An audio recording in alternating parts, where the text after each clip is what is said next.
Good morning to all of you. So let's begin with, so Rubina, I still have 20 minutes, correct? Because my time is over. Okay. Okay. So I'll be moving around, so using stage, because I want you to. Okay, so we started. I just took one example of automotive evolution, or let's say vehicles. We started with the car, then the Ford T model, then we have modern cars, of course, cycles in between. And now all of you know that we are into classic cars, retro, correct? All OEMs are rushing for it, correct? So similar way on our personal life.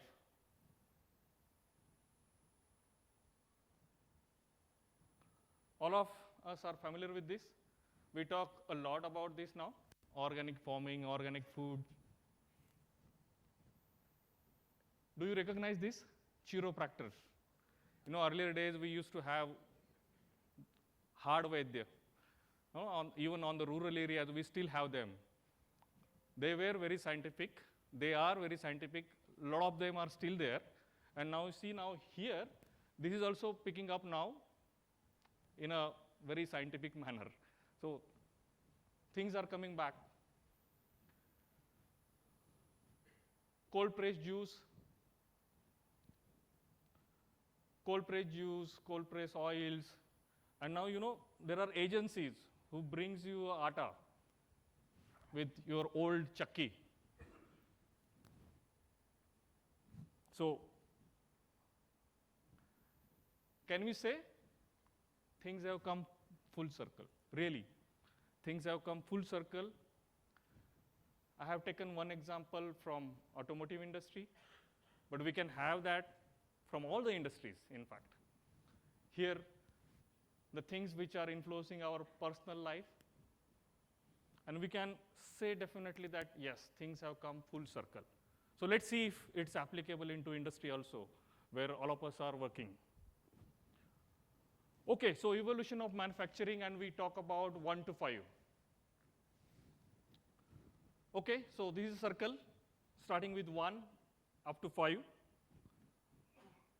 1 began 18th century, transition of handcraft to primitive machines like using of water and steam.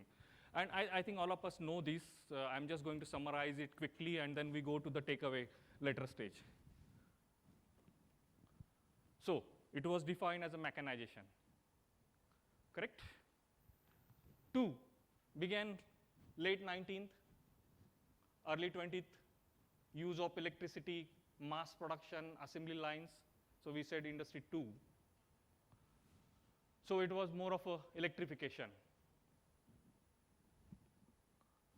Industry 3, 1970 onwards, advances in all electronic, PLCs, computers, ERPs, supply chain management concepts. 4, where this is automation. 4, the current stage, or almost like mature, and we are crossing that into territory of 5. So here we have use of increasingly sophisticated computer, robot controls, communication technology like AI, IoTs, etc. So if you see this, we have come again, full circle, starting from mechanization, electrification, automation, and then now with the very sophisticated technologies. What is 5 now? What is 5 now? It is just evolving now, and people, not evolving just now, but last 2 years onward, we are talking about that. So 4 we can define as a digitalization, and here in a development stage, and now we are talking about blending technological advancement plus human thinking abilities, creative, cognitive skills, correct? Personalization. So when we started with the first slide, I tried to make that point that things have come full circle, and here we are again on industry, no exception. We started with very primitive advancement at 1, started using electricity, mass lines, automation, digitalization, and now what? We are going to talk about the same thing going forward after my presentations here. So how it is evolved and how it has been transformed. So everything has given us some advantage. So what is it? So the first one, rise of large-scale industries, textile, mining, affordable goods with improved efficiency. Here, mass production assembly lines, new job creation, industrial culture, enhanced facilities. Minimization, elimination of human assistance. Take a note here. Improved working condition, improved speed, accuracy, reliability, repeatability. 4, here, increased flexibility through customization, improved SCM and real-time data analysis to close correction loop in a fastest manner. So, sitting at home, all of us can see what is going on in a factory. You have a SCADA, you have data loggers, and you can practically see everything, what is happening in your factory, what is happening at your working place. So that's a digitalization. And here, intelligent automation with tech plus human. Enhanced collaboration brings increased sustainability with resource efficient manufacturing processes. So here we are, the first slide, when I took 2 examples, one from industry, one from personal life, and we say that, okay, things have come full circle, this is it. Today we are talking about cobot, correct? We talked about robots, we talked about full automation in 3 and 4, and today in 5, we are talking about very efficient, very good collaboration between the human and technology. And that's right, correct? So what is the takeaway? Takeaway is we need to have a right balance of technology. Human factor is must. This is for sustaining transformation. Overpowering by either of them can be very disruptive. And we have many examples so far, correct? So nothing. Technology cannot overpower human factor cannot overpower technology. We have to, based on our industry, based on our needs, we need to strike a right balance of these both. And that's very important. That has proven time to time. And that's the reason I use the word things have come full circle. Okay, so with that saying, we have another interesting section, which is like, how do we transform businesses? How do we build or maintain an agile organization? So we're going to talk about that. So let's move on to this. But before that, I would like to play 2 videos just to elaborate. 2 minutes video, which will tell us, really how important it is.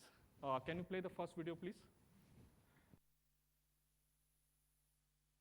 This is my very favorite example, which I always use whenever I discuss with teams, whenever I discuss with... But Holland comes in for a pit stop. Time to refuel and change tires. Lou Moore himself changes the tires. Only 4 crew members, including the driver, are allowed to work on the car. It's a tense time. Holland stays in his seat, anxious to get away. Let's watch.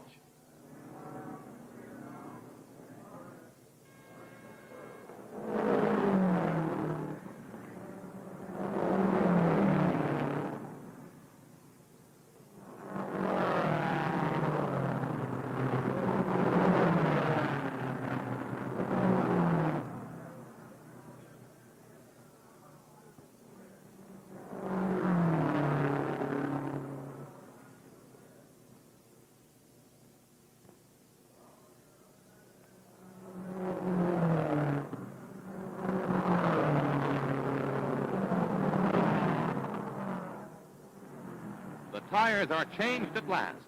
A crewman polishes the windshield as Holland moves away just 67 seconds after he stopped. Okay, perfect. So second one, please.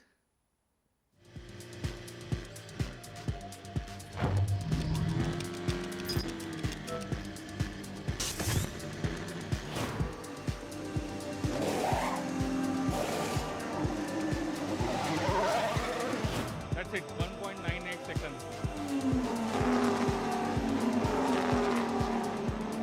Have you seen any reduction of people or anything? just their primitive tools, primitive things have enhanced and went on, in a very systematic manner, right combination, right balance, and the current season record is with McLaren's racing 1.82 second. So we saw 1.98, with the current record is 1.82.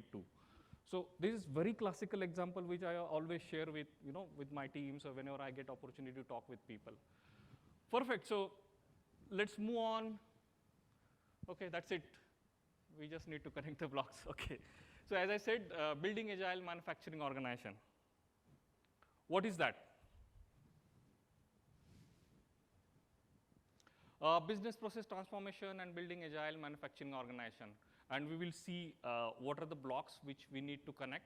And honestly, this is all my 30 years of experience. Most of the time, I landed into a kind of a greenfield manufacturing, as well as last about 10 years also into kind of a existing organization, then transforming into the current state to the better ones. So sharing all facts, learnings, what I had. Okay. What I realized, what I've seen is the first block, very important, clarity.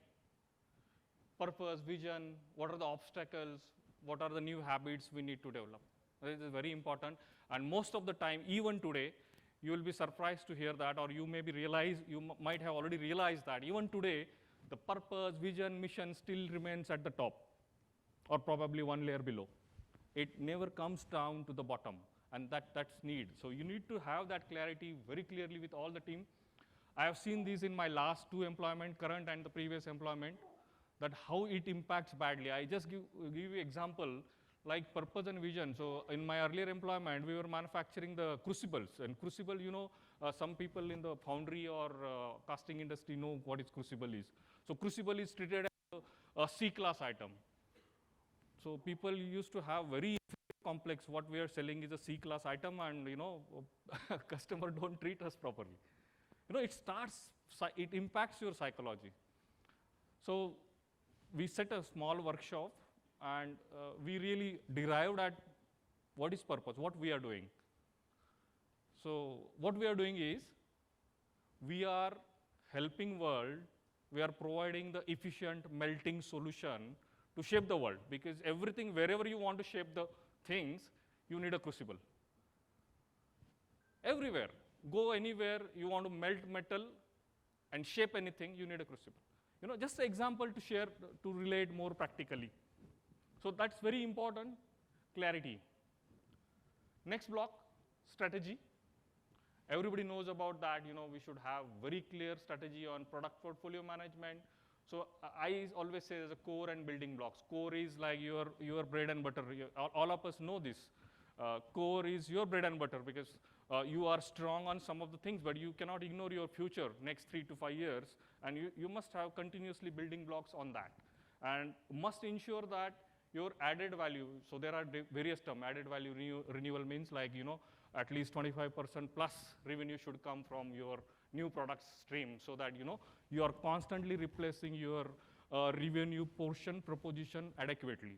That is core value, added value renewal.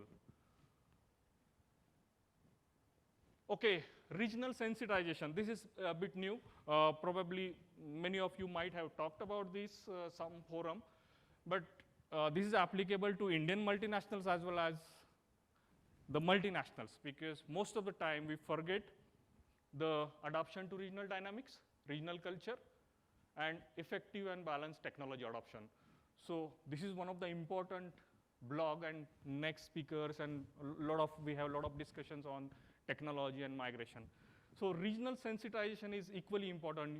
Take an example of functional organizational versus global business units. In Asian culture, functional organization, there is a history that we always failed. In Western culture, functional organization will work. Just an example. Okay, there are many things like that. Some of the product portfolio, you are very strong in some sectors, some regions, but not necessarily the same will work on the other segments, other regions. So this is called regional sensitization. This is very, very important aspect which often ignored, even today also. Okay, people. This is also a factor which is often ignored, because in this technology migration, the important factor is we have been migrating from 1 to 5, conveniently, on working on only one factor, reducing people, reducing labor intensity, reducing people intensity, reducing people involvement. Honestly, but that is not correct, because we are coming back full circle and saying now we need to have a collaboration, correct? So we need to migrate our people also when we are talking about 2 to 3, 3 to 4, 4 to 5. What about the people? We need to develop their competency. We need to develop their, required skills. That is often ignored. I have done this all bold and full leadership behaviors. It's extremely important, often ignored, even today. Except ground 2 levels from the shop floor, all above levels require this. If you don't demonstrate them, you will never set culture. You will never set a tone, and that's extremely important. We're going to see the next one, and then we'll talk about that. So yes, culture, correct? So this is important, and what needs to be done is it has to be aligned to vision and strategy, and this will help to create a culture. So culture creation means a maximizer versus survival approach. You will find many times you just survival. Survival ho raha hai, chalo. We never have that attitude, maximizer. We need to create that. And so this is very common terminology, silos. People work in silos, so no problem, silos break karna hai. This is what we hear always. I don't say silos breaking. I use a term synchronization of silos. Silos cannot be broken. Accept it. We need to bring synchronization of them to the organizational end results. That's very important takeaway here. And controls. This is again extremely important. If you don't have effective operating procedures, effective controls, you will have troubles. You will be able to create a culture, you will be able to create a people mindset, maximizer approach, behaviors. But if you don't have good controls, everything will be waste. And as far as possible, all those controls should be very simple. So whether you have lean manufacturing, whether you have other things, it has to be simple and effective. Measurement, this is our standard KPIs, everybody knows, so we will not spend much time about that. Communication, constant, transparent communication across all the levels. This is still lacking. As I said, the P&L, balance sheet, financials, these are not even shared. It is still, even today in 2023, remains at probably 1 or 2 levels only. But no, time have changed. Like a limited company shares a different formats of balance sheet with shareholders. We can also do that for our team, correct? That's equally important. Very important, cannot be ignored, strong framework of organization, values, principle, ethics, integrity. Innovation, creativity, sustenance. See, what happens is this innovation, creativity, sustenance factor, they're always taken as a secondary factor. People take the project on that later on. We all end up into, even I am not exception. We end up into taking some projects later on these factors. But no, it has to be built in right from beginning, right from our whole journey. And this is my favorite, constant SWOT. SWOT is like strength, weakness, opportunity, and threat analysis. So this has to be done constantly, like at least every year, every couple of years, because that analysis will give you what are your internal improvement, what are your external improvement needed, and what are your risk controls for the future. That has to be done constantly. So these are the blocks. So we are moving to the last one. Many examples I need not talk. The whole India strong corporate governance framework. It's equally important whether it's a small organization or a large organization. Perfect. So what is the takeaway? So takeaway for me is, and which I am sharing, is there's no blueprint. If somebody is telling you that there is a definite blueprint for business process transformation or moving from here to here, no, there is no fixed blueprint for anything. Yes, no blueprint, but there are blocks which we discussed. So we discussed about these. There are core blocks, clarity, strategy, regional sensitization, people, culture, control, measurement, and communication. They are your core blocks. Guarding blocks, strong framework of organizational values, principle, ethics, integrity, innovation, sustenance factor at core of the business, effective corporate governance, and constant SWOT. So these are why I would say guarding factors, because you cannot ignore them. They will constantly bring you on your track. And the core factor you have to continuously work. In some organization, 4 of them are stronger, 4 of them are weaker, or 2 strong. There could be any combination. That's the reason I'm saying there's no fixed blueprint, but yes, there are blocks. And when I say here, we need to capitalize or work on them as applicable. So some may be strong, so we have to capitalize, or in other word, we also say leverage the advantage, correct? The other word is leveraging the advantage. Wherever you are strong, leverage the advantage. Wherever you are weak, work on them. So there's definitely a blocks, core blocks, where we need to work on. So the combination will keep changing based on the situation, based on the industry, based on situation there in the organization. And guarding blocks, they will constantly bring you on a track. Like a sensor, sensor automation, like many other things, which brings you on a track. You are debating, come back, come back. Okay, so that's it with that. Thank you so much for your attention. I think did it in 20 minutes. Thank you.